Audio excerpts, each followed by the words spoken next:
This show contains movie spoilers and swearing.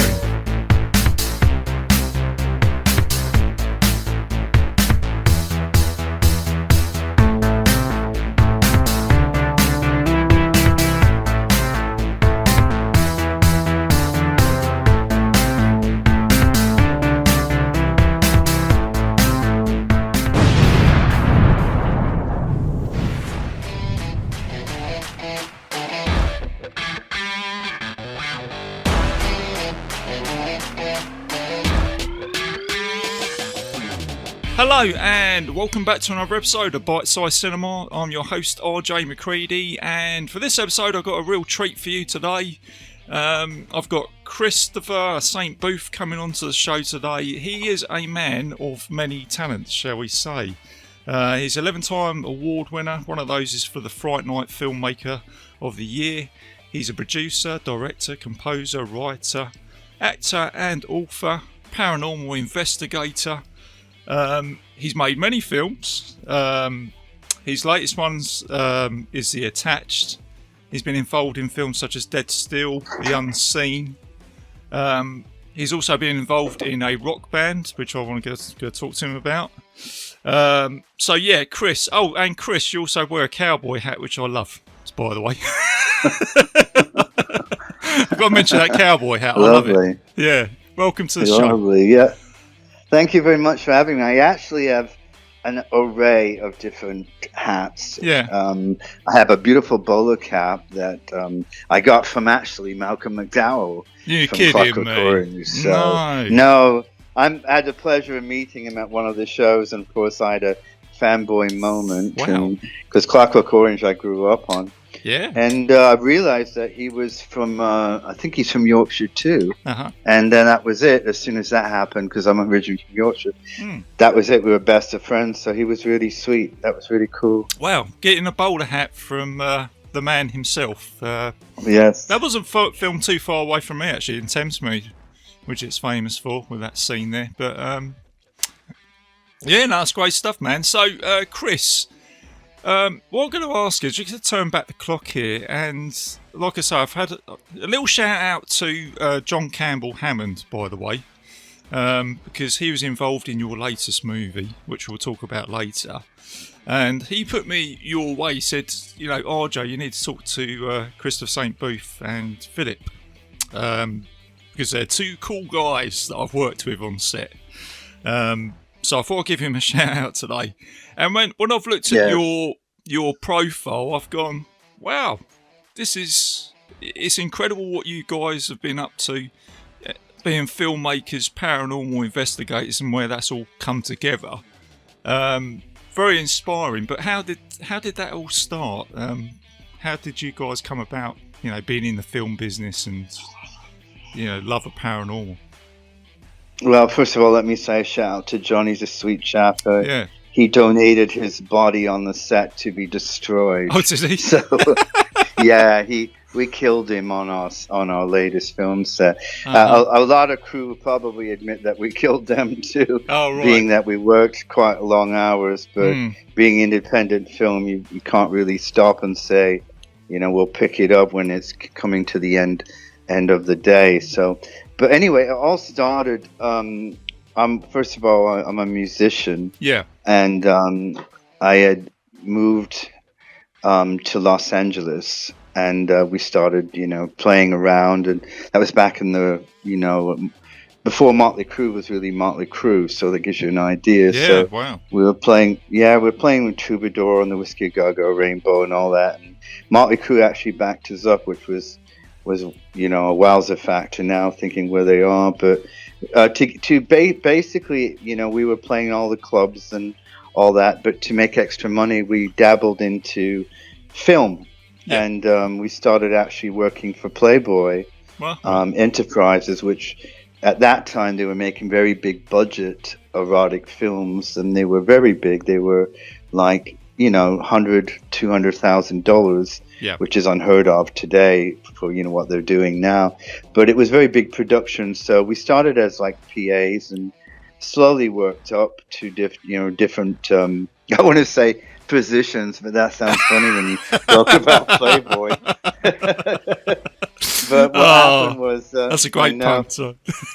But what we did is we were doing everything like, fetching the towels that but he actually paid more than rock and roll at the time. Did it? All right. We were working on big films for like $50 a day, and we worked on like, for the people that remember a movie called Dreamscape. I do. Which had Eddie Albert and I think it was Dennis Quaid. Dennis Quaid. His brother, I can't remember. Yeah. Maximum von Sydow was in that as well, I think. Yeah. Yeah, it was about the apocalypse at the end there. And then I worked on a bunch of TV shows and worked on a movie called Solar Fire, which had Charlton Heston, Jack Palance, and I was designing the musical instruments for the future and stuff. But they were only paying me cheap, so Playboy was paying me literally double. Yeah. So we just started working for them because we were just trying to survive in Los Angeles and do rock and roll, and no big deal. Didn't really think too much about it. But we ended up getting locked into that because we started to, we were very creative, so we ended up writing, shooting, everything for Playboy, and we did like over 82 films for them where we were doing like 2 a month. So that was a lot. It was, I want to say it was like boot camp, but it was more like boob camp because there was so much boobs going on. But the thing is, after a while we realized, and I know it sounds funny because all your friends would say, "Oh, you've got it made, you're working at Playboy," and I'm going, right. I didn't, it was, I mean, there was some nice people in it, but there was a lot of sadness I saw and a lot of distraught from the girls, and it was getting really gross and really icky at the very end because the internet was kicking in and things were changing for the adult business, and it was getting really gross. Back then it was, I know I'm not trying to justify it, but back then you had to have a reason to show sex on TV. So with our production value, they would hire us to make literally a great looking movie, and then they would throw, nudity and sex in it. Yeah. So, but they needed the production design, and we would shoot in castles, and we would do westerns with stagecoaches, and the whole thing. I even used real guns, like I even used a real Wyatt Earp gun. I mean, we got everything because I was a art director as well as a production designer as well as a producer. So I mean, I was able to get costumes from every top-notch Hollywood movie, Elizabeth or RoboCop or Waterworld, whatever movie, had finished with their wardrobe, they would put in to the warehouse, and I was able to go in there and piece them all together and then give them to Playboy to create new product. So it was really a very rewarding job as far as design. Yeah. But after a while, I don't think we were fooling anybody that we were making what I wanted to justify as real films. And so it was literally eating us away. So we had to get out. So we, all the money we saved was to make our first horror movie, which is a movie called Dark Place. And Dark Place is a movie about a little boy locked in a box in Appalachia and for 10 days and what would go through his mind. So it's a very psychological thriller, and basically his shadows came alive. And of course, one of the leading actors was the great and late Matthew McGrory, which is a chap from Devil's Rejects. He played Tiny and The Thousand Corpses. Wow. And he was fabulous to work with. He was so sweet. I remember driving him around on the set in my Range Rover, and I had to remove the front seat because he was so big he couldn't sit in. So I had to take the front seat out to drive him around. He was a sweetheart. I mean, he was such a sweet chap. And that film that we did was the only one that anybody really let him use his own voice and put no prosthetics on his face. Right. So he really was Matthew on it, and he got to act, and he loved that. And he was such an incredible looking gentleman and such a sweet soul. And I was really happy to work with him. And recently, though, right before we had finished posting that film, he passed away in Las Vegas. And that was really a sad moment. But we dedicated the film to him, and then, it was released. It was basically his last film that he did. So that was Dark Place. So Dark Place did pretty good.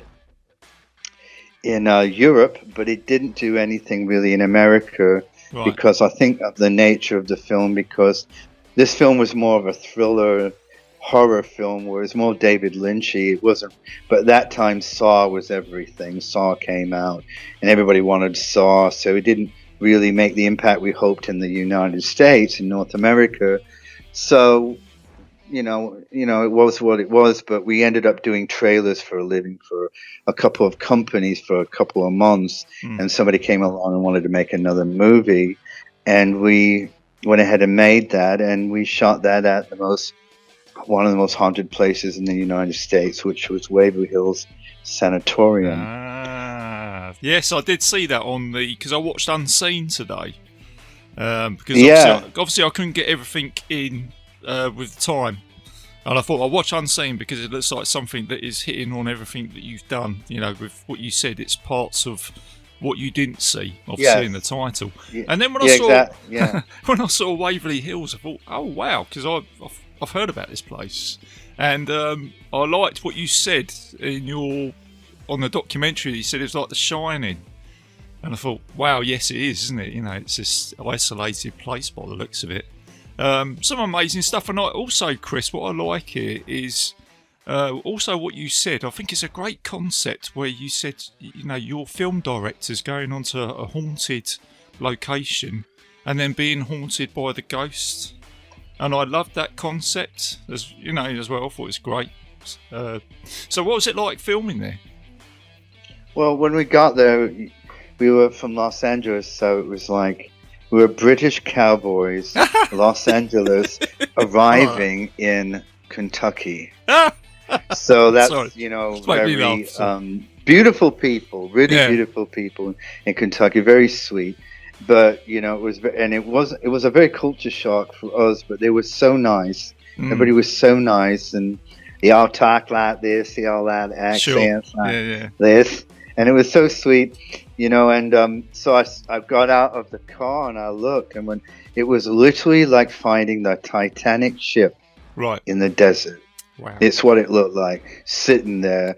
And then, of course, we went in there, and it was just overwhelming. I mean, I don't know if the scene on the Unseen is on that one, but when I was scouting in the death tunnel, which is a body chute where they used to roll the bodies down and get rid of thousands and thousands and thousands of people. Yeah, that is on there.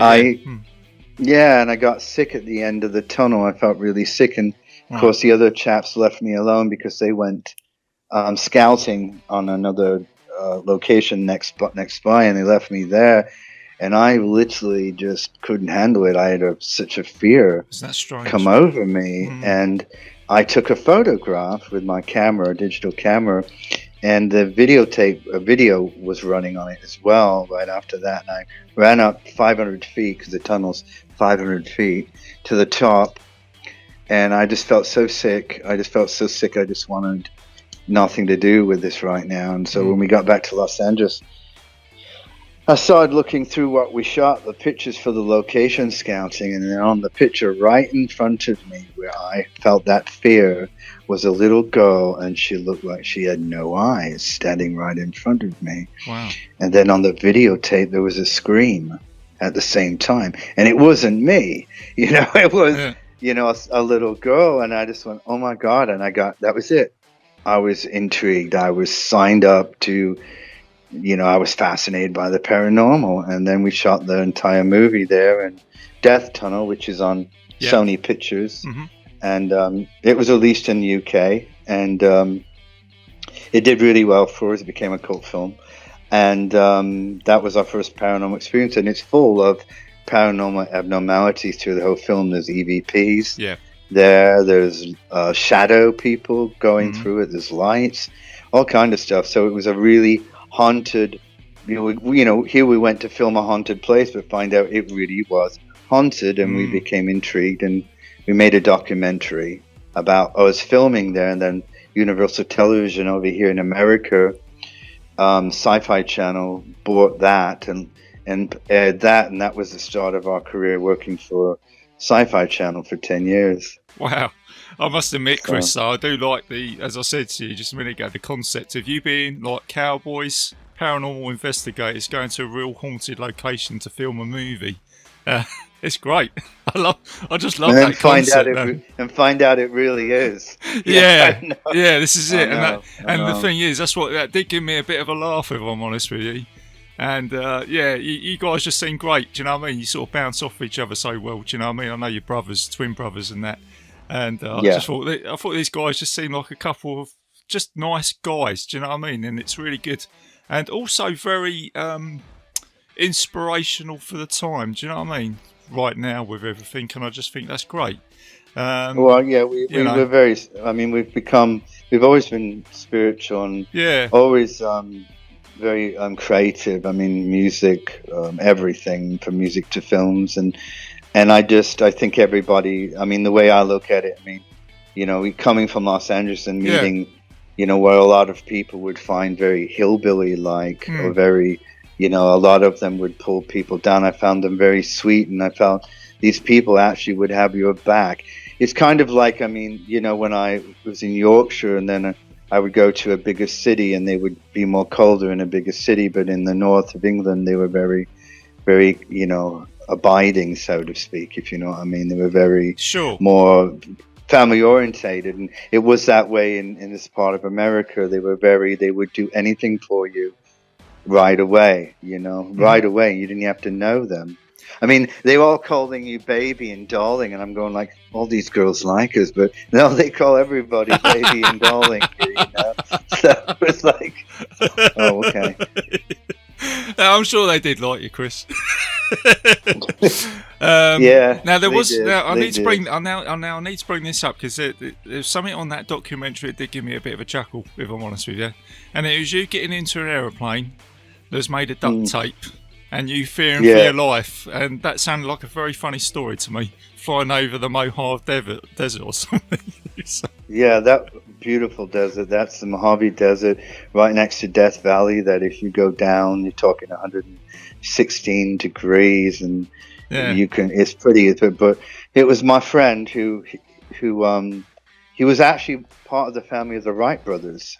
Oh, okay. So he actually was, a descendant of the Wright brothers, and he had this old spy plane that was from World War II, and it had to be made because it was half glider, so that they could glide without the motors being heard. Right. But so it's basically made out of tape. And so, he goes, "You want to go in it?" I go, "You're kidding me. There was no seatbelts in it." Yeah. He put his, a belt from the pants from your trousers as the seatbelt, and the gas gauge was a cork floating, right? And all this stuff. So I said, "Well, what the fuck, right?" So I went and we got in it, and then I remember Phil going over the radio. He goes, "Be safe up there, Chris, but listen, if you don't make it back, can I have your Jag?" So sensitive he was. Yeah, so fine. No problem at all. I don't make it, it's fine. At least know someone's going to be looking after my Jag by the end of this. It's fine. Yeah, he was so sweet by saying that.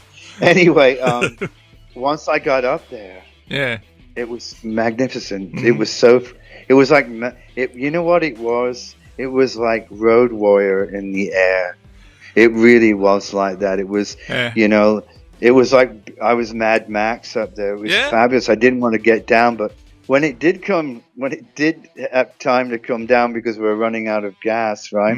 What happened was he goes, "Well, we'll pull the wheels down," and he pulls a lever, and the wheels are supposed to drop. They didn't drop. Oh, and he actually tells me, he says, "Chris," because I had these big boots on, he goes, "Just kick the wheels down with your boots." I go, "What?" He goes, "Yeah, kick the wheels down." So I kicked the wheels, and eventually they went down, and then we made this really hard landing. But I would do it again in a second. It was fabulous. No, it was so much fun. It did make me laugh, and like you said, I think the Road Warrior, that did come across like that, if I'm honest with you, like you being Mad Max up there. I did think it was like Mad Max. We saw the chap I was with, so he was sort of that was crazy, Bill. He was fabulous. Oh, fantastic. That's what I loved about The Unseen. There was bits in it that just surprised me. if that makes sense. And then that bit came up, and I just thought it just gave me a laugh. So it was good. So moving on, Chris, to one of your recent movies, The Attached. Now, I do like the concept of that, where it's to do with, is it objects that are haunted? So you've got to be careful of what you pick up or possess, because it might have a spirit or an entity in it. Is that right? Well, the concept, yeah, it pretty much. The concept came to me that,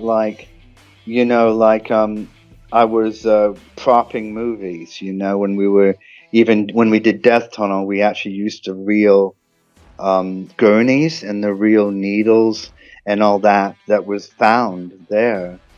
And to prop the movies, so they actually weren't from Hollywood. These were the real gurneys that people had died on, and the real wheelchairs that was, pushed around in 1917 and all that. So I kind of prop movies at the same time, being a production designer as well as a producer. And so I started getting, different props for different shows we've been doing.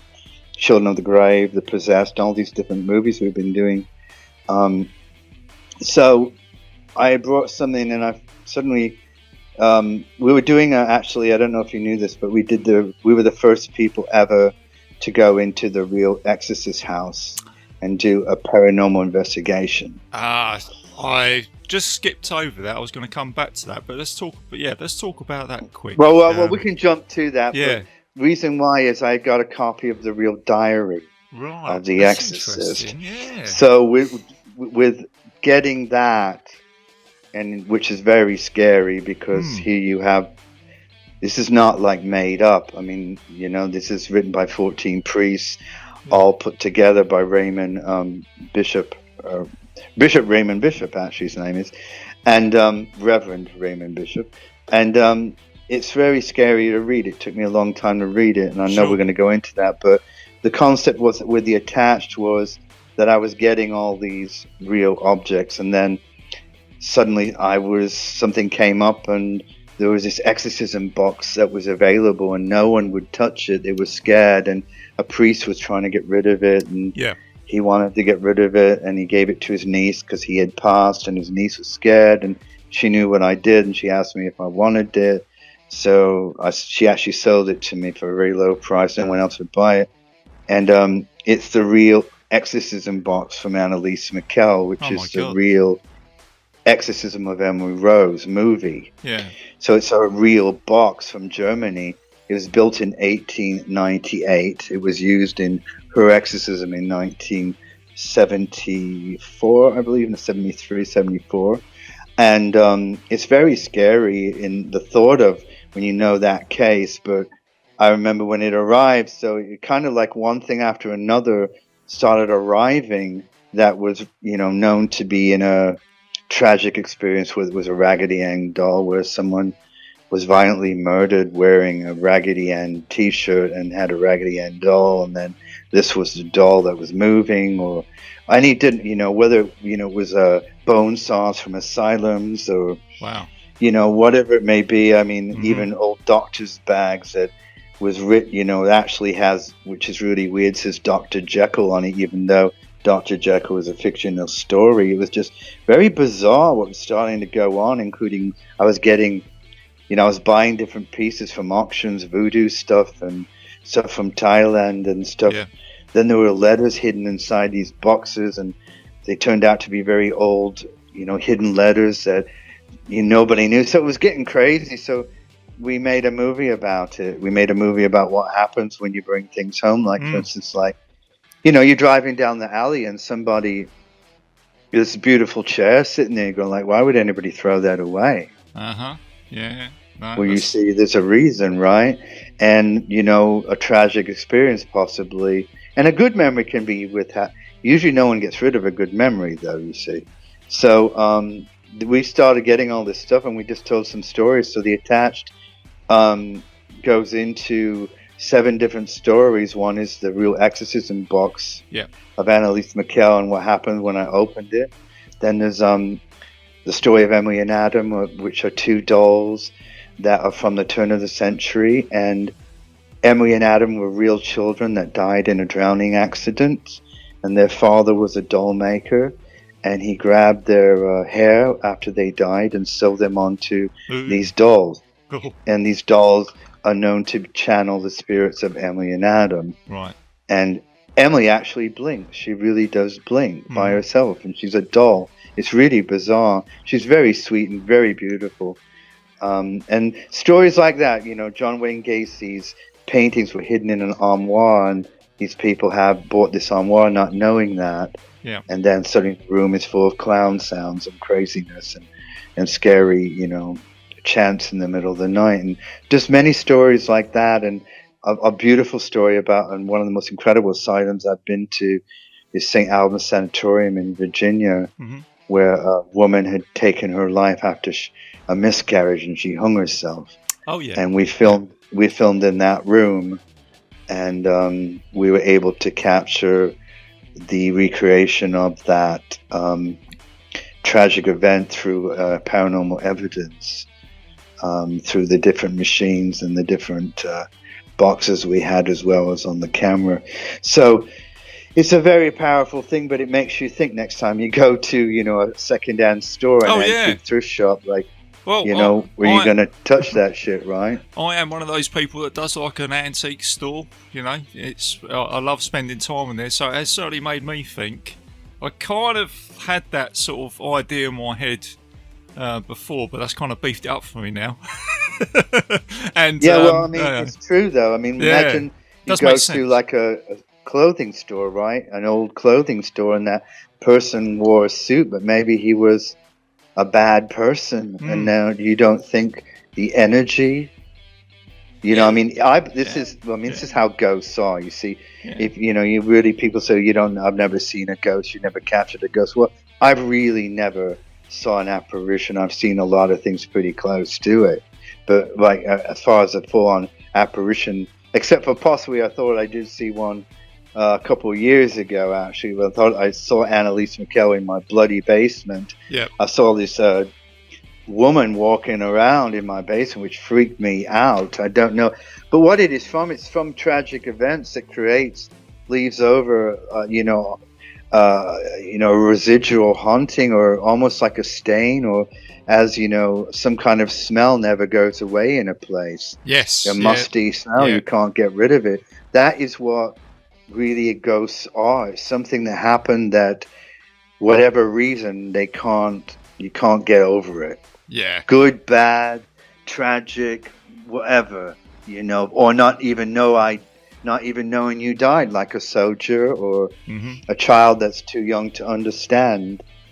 And that's what the attached is about. Well, it's interesting what you say about the smells, because my partner Becky, she has a teddy bear that she's had all her life, and she says that it smells like her granddad, who passed away many years ago. Yeah. She said she's put it through the wash.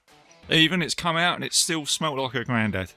And I think the other thing with these conversations as well, and I've mentioned this before because I do a podcast where I do mysteries as well, and I've looked into this stuff. And I think generally, when you talk to people, a lot of people do get involved with these conversations to say, yeah, that's happened to me, or you know, I might have seen something strange, or I've walked into a room and I feel like something's walked over.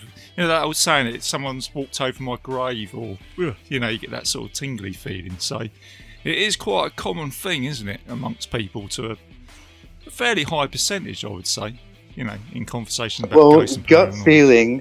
A gut feeling is, they say gut feeling is your intuition, and your intuition or your gut feeling is basically the universe, or if you believe in the angels, actually telling you to stay away, or, you know, like, don't get on that, you know, that freeway today. You have this gut feeling, and sometimes you don't listen. You say, damn it, I should have listened to my gut, you know. And that is really why, you know, you should probably listen to something that you have. I have no idea why you're not listening to something that you have.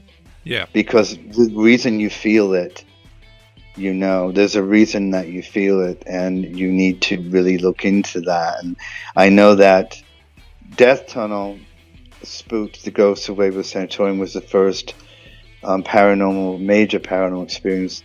I want to say that, but I mean, me and Philip thought we saw, you know, a woman in our bedroom when we were 10, and this woman seemed to come out of our closet, and it was like all kind of things going on, and we were screaming. Our mom came in, what's going on? And we described her.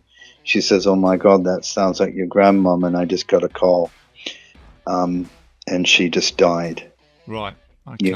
So those things are very real. Yeah. And it's up to you whether you want to believe them. And I have to say that, to me, the world is much better when you believe that there is something at the end of the road, which I believe you move on to a higher source, because everything is about climbing.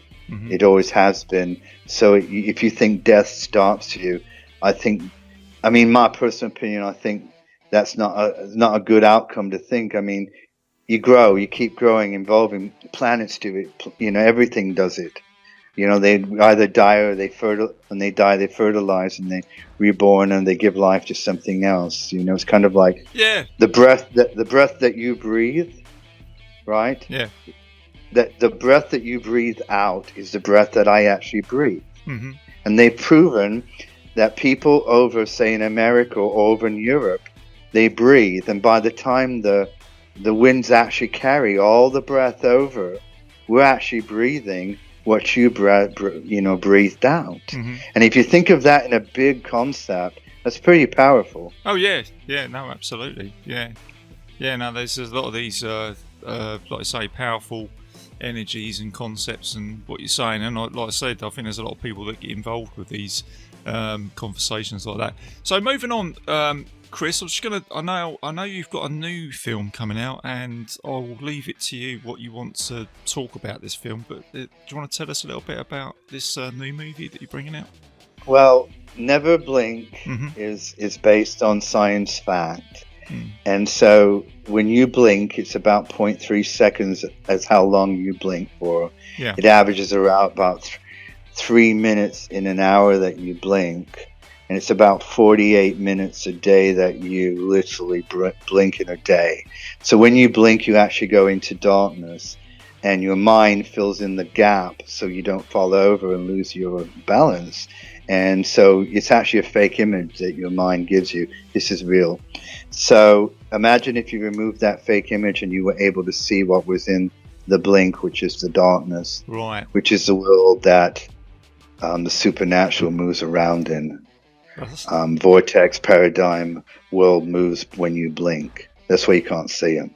That's why you can capture them with a certain frame camera sometimes. I've caught many vortexes by a certain amount of frames in the blink of an eye, so to speak, or in the corner of the eye. I saw that in the corner of my eye or the blink of an eye. Yeah. We've created a movie that shows you what you're missing when you blink. That's quite a scary concept as well when you think about it. It is, because it's based on true facts. Yeah.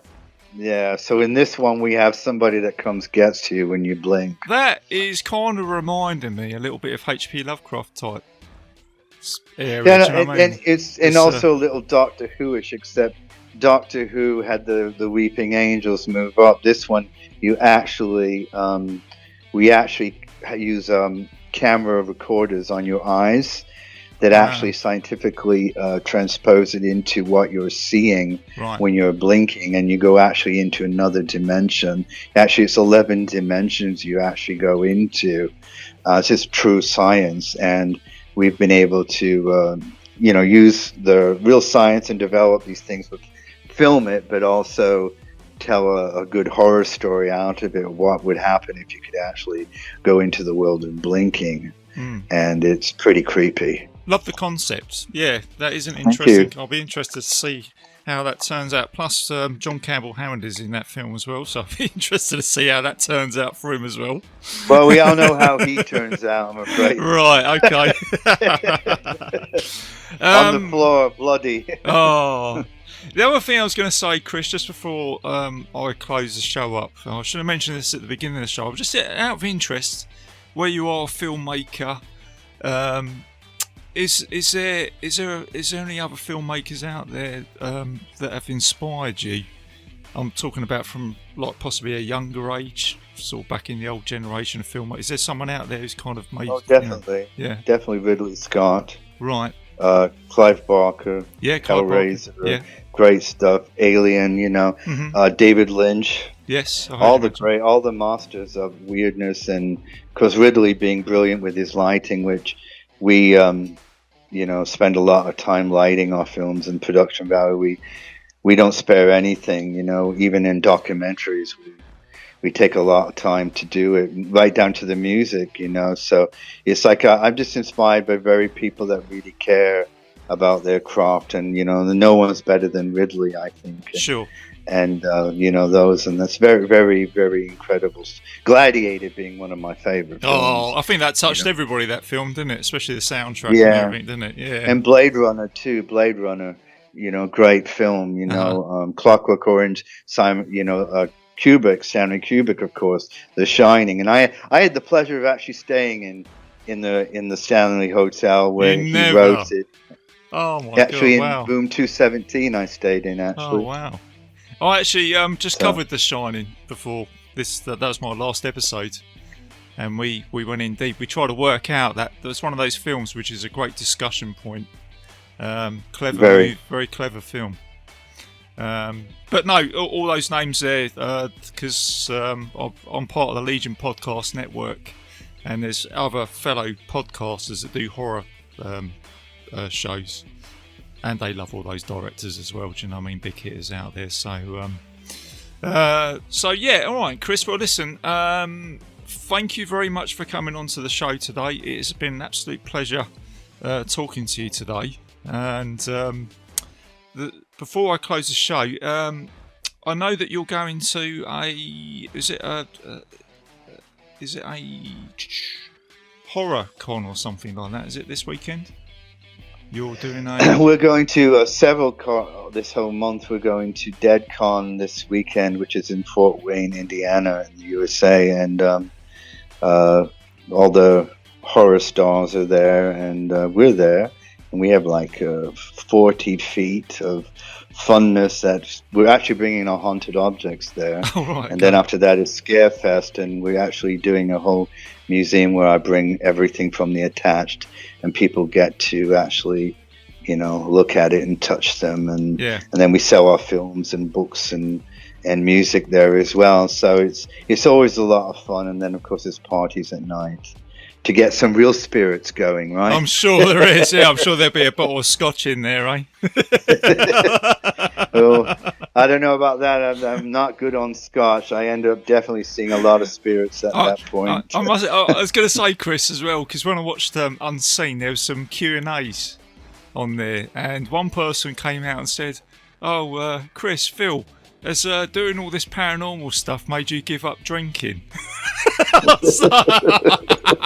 What a great question. I think at the end of the day, especially after Children of the Grave, which you haven't seen that one yet, but that's where we actually captured 10 shadow children walking in the woods. Oh, I saw that. Was so overwhelming for me that I had to go back and just kick back and literally celebrate, saying, and we would actually just fall on the hotel bed and go like, "Oh my God." That's what you do. Like, we've caught it. Yeah. Like when we did the real Exorcist house, what we found is just like, oh my God, it's real. And that's what's scary, is when you find out what you don't know for sure, but you find out that it's real. Yeah. And it's scary. Yeah. So then you have to look at it with a whole different point of view, so that you're able to sleep at night, and you're able to, because once you face your fears, you can move on. So, we've been doing a lot of that. But thank you for having me. I appreciate it. No, it's been great. I'll say I've really enjoyed having you on the show. And I knew, I had a feeling it's just going to be a great conversation.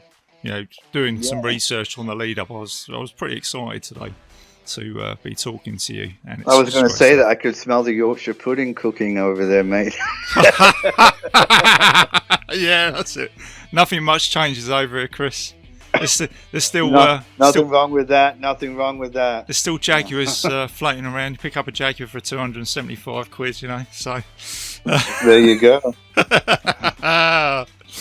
Okay, Chris, this has been great. So there you go, everybody. It's been Christopher St. Booth who's come onto the show. As you can hear in my voice and Chris's voice, we had a great time today. please go and check out all his films and his music as well. And talking about his music, in fact, what I will do is I'll just do a little bit of admin for the show before I close it.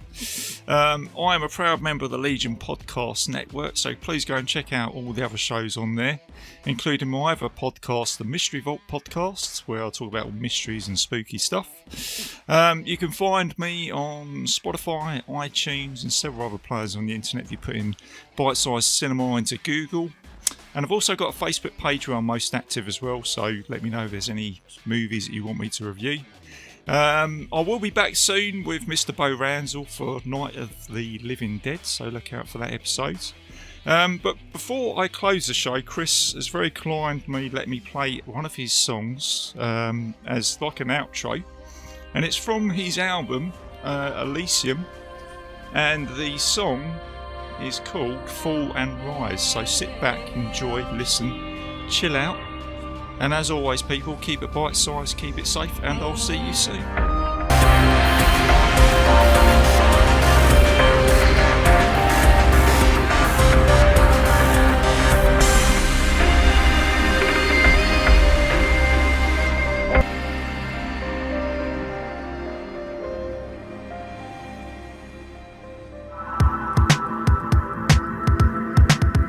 If you enjoyed this show, then make sure you check out the other great shows on the Legion Podcast Network, like Cinema Psyops, Cinema Beef, Devour the Podcast, Duncan and Bo Come Correct, Exploding Heads Horror Movie Podcast, Friday the 13th, Get Slayed, The Hellming Power Hour, Hello, This is the Doom Show, Hero Hero Go Show, Kill the Cast, Underwater Kaiju from Outer Space, Jerry Hates Action, Legion After Dark, Mental Health, Obsessive Cinema, Discourse, Pick 6 Movies, the podcast by The Cemetery, the podcast on Haunted Hill, the Psychosemantic Podcast, Rick Radio, House of Wax, Dude Looks Like the 80s, Rabbit and Red Radio, the Shadecast, Short Bus Cinema, 2 Drink Minimum Commentaries, the VD Clinic, Who Will Survive Horror Podcast, and Witch vs. the Doomsday Clock. With such a wide spread of shows, there is guaranteed to be a niche for you to fall in love with. Horror, politics, movies, books, sex, music, commentaries, health, video games, kaiju, action, news, comedy, and opinions that would most likely get you killed in some parts of the world.